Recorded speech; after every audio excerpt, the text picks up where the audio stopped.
Hello, property owners, investors here in Florida. I wanted to give you a new update as to how things are going with COVID-19.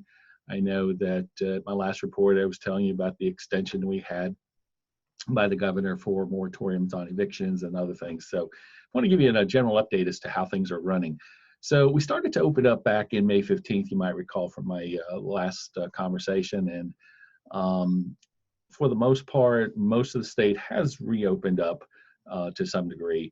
City of Miami, Miami-Dade especially, they have probably more restrictions than anybody else. We only have a few properties there, but it does affect how people do conduct business or anything else. In fact, the City of Miami, and this is just the city, they passed an ordinance that if you're walking down the street, you had to have a mask on, even if you're not around anybody. And they've actually been citing people for it, which I think is I think it's outrageous. I got to just say it is. Um, again, masks are great if you're sick and you don't want to make anybody else sick, but I hope you'd have the common courtesy to stay home, and that's really the way it should be. We've had a lot more cases, but we've had a lot of recoveries. News don't talk about our recoveries. We've had tens of thousands that have recovered. And most of the people that are experiencing the exposure to COVID-19 have been asymptomatic. So I just want to kind of say that as a preface to Florida. And some of our other states I'll talk about in those things, but it's been just difficult kind of working ourselves through that. And for our tenants. Now, a lot of our tenants that were first displaced a little bit have gone back to work. Not everybody. Some have had some setbacks. Some have had COVID occur in their families a couple different times, and that has set them back because once you have some family member exposed, you have to isolate for 10 to 14 days. You can't go to work, things like that. Whether you have it or not, that's just kind of how they've been going with that. So let me give you a quick update on Florida. We were supposed to end the moratorium on evictions August, but unfortunately the governor extended it one more time until September. However, a couple things have changed with that because he does recognize that the landlords have to be able to pay their bills too. So this is what he did. So while it was extended till September as far as the evictions go, he did allow us to now file the 3-day notices. We can put them through court, so the courts are up and running. He just will not allow the sheriff's department to serve the writ of possession until September at this point. So we're closer to where we were. We've had, I think, at our high point, we had I think it was like 8% of our 172 doors that were in some kind of repayment plan, and we've actually only had one true default,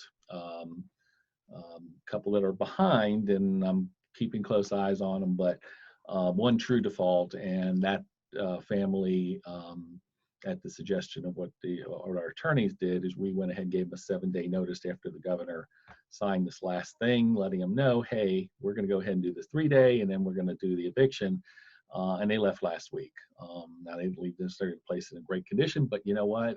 They didn't destroy it. It just dirty and left a lot of things behind because they had really, I think they ended up going to family or something like that. So that's kind of where things are at tenants.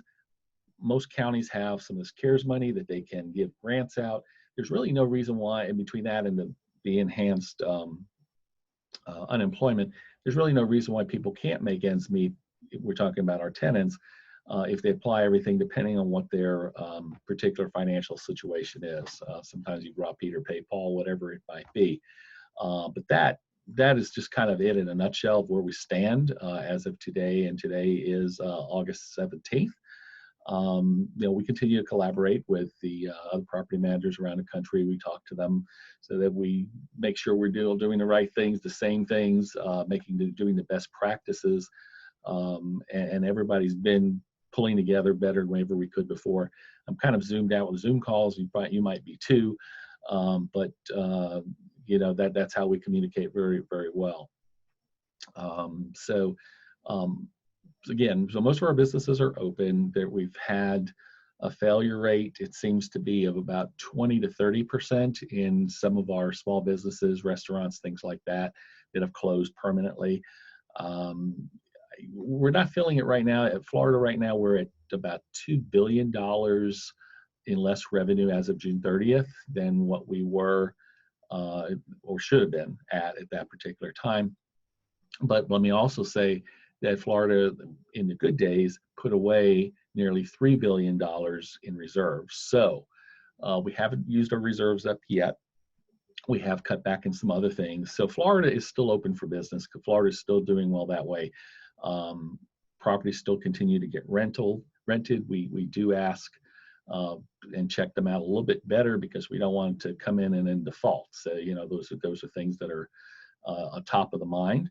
But they absolutely, positively, we get some really good quality tenants. And again, when you look at the fact that only 8% actually had any problems, I think that's fantastic out of 172 doors. So that's really where we're at this point. I just wanted to make sure that you all were aware that we're keeping an eye on things, but I didn't really have anything really great to tell you, anything really bad to tell you. But I want to give you some kind of constant communication as to what's going on. If you have any questions, again, as always, feel free to reach out to myself or to Rosa or Lisa or Tracy, and we're happy to talk to you about anything. But other than that, I hope you all are staying well, you and your families. Continue to be in our positive lights and prayers, and we'll talk to you all soon. Thank you.